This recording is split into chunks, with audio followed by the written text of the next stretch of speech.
እግዚአብሔር ባዶ ሲያረጋችሁ አታማሩ ክርስቲያኖች፣ አናማር።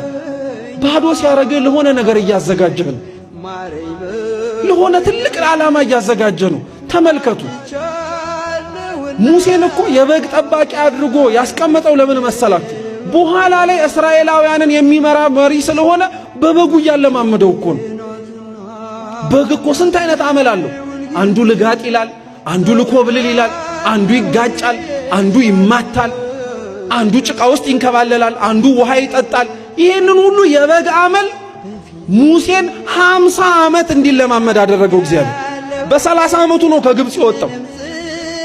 50 ዓመት ሙሉ በግ ጠባቂ አደረገው። 50 ዓመት ሙሉ ይሄንን በግ ያስጠበቀው ግን ተዋርዶ እንዲቀር ስለፈለገ አይደለም።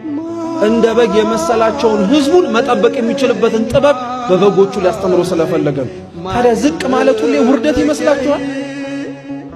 ባዶ ሆኖ መገኘት ሁሌ ማጣት ይመስላችኋል? ክርስቲያኖች በፍጹም አይደለም። እግዚአብሔር ዝቅ ሲያረግ ለተለየ ነገር እያለማመደ ነው።